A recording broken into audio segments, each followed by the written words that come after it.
Bismillahirrahmanirrahim. Assalamu alaikum dear students. My name is Aisha Salim. I hope you all are fine and doing well.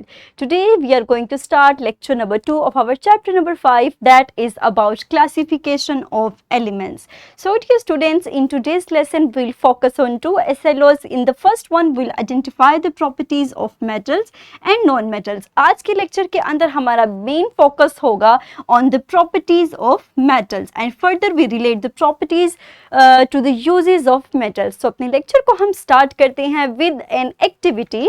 So dear students, quickly observe the different metal objects that around you, list at least 3 of them and then also write their 2 properties that according to which Jin properties की base पर आप उनको daily life में इस्तेमाल कर सकते हो. So quickly pause your video for few seconds and solve this sheet. Very good.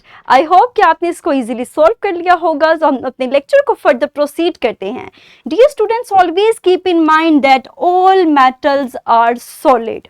Further अगर हम इनकी आज के लेक्चर के अंदर इसकी फिजिकल प्रॉपर्टीज को डिस्कस करेंगे तो नेक्स्ट हमारे पास प्रॉपर्टी है कि तमाम हमारे पास मेटल्स सॉलिड फॉर्म में एग्जिस्ट करते हैं accept mercury. Why? Because mercury exists in liquid state at room temperature.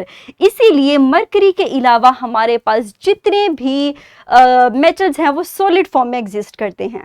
Next property की तरफ हम move करते हैं तो metals have a tensile strength. It means that they can hold heavy weights and due to this property they are used in the formation of machineries and also in construction as a construction material.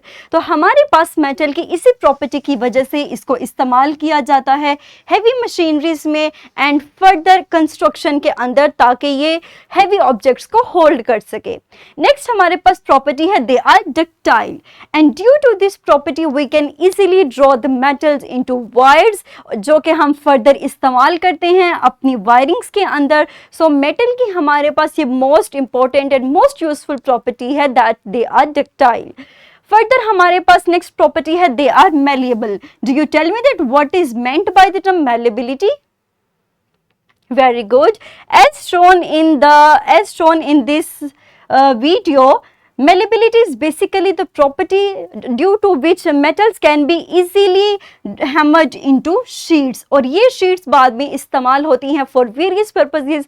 One of the example of this is silver sheet जो कि हमारे पास malleable होने की वजह से हम उसको उन sheets को इस्तेमाल करते हैं. Further हम चलते हैं कि they are hard and they cannot cut easily. However, lasers are used to cut them but they are difficult to cut. तो metals हमारे पास hard होती हैं जिसकी वजह से उनको कट करना मुश्किल होगा. नेक्स्ट प्रॉपर्टी की तरफ मूव करें तो they are very good conductors of heat and electricity. Also they have high melting at boiling point. Due to this property they are used in the formation of alloys because they have the tendency to bear high temperatures. इसीलिए alloy formation के अंदर हमारे पास metals इस्तेमाल होते हैं. Next हम चलते हैं अपनी अगली प्रॉपर्टी की तरफ that tells us that metals have lustre. Lustre means they have shiny appearance. As you can easily see in the given picture that it has lustrous appearance or shiny appearance. Next हम move करते हैं कि metals are sonorous यानी metals को अगर आप hit करेंगे तो ये एक आपको साउंड प्रोड्यूस करेगी and due to this property they are used in making ringing bells due to because they are sonorous. Next हम मूव करते हैं अपने लेक्चर को समराइज करते हैं. आज के लेक्चर के अंदर हमने मेटल की कुछ फिजिकल प्रॉपर्टीज को डिस्कस किया. The number 1 of which are metals are solid except हमारे पास मरकरी के. वाई? क्योंकि मरकरी हमारे पास लिक्विड फॉर्म में एग्जिस्ट करता है. फर्दर हमने सीखा कि metals have high tensile strength due to which they are used in the formation of machineries and also in construction purposes. Second, they are ductile. They can easily be drawn into wires. And fourth one is they can be easily hammered into sheets and then they are hard to cut. However, lasers इस तरह की चीज़ें हम इस्तेमाल करते हैं metal को cut करने के लिए. नेक्स्ट हमने देखा कि ये सोनोरस होते हैं.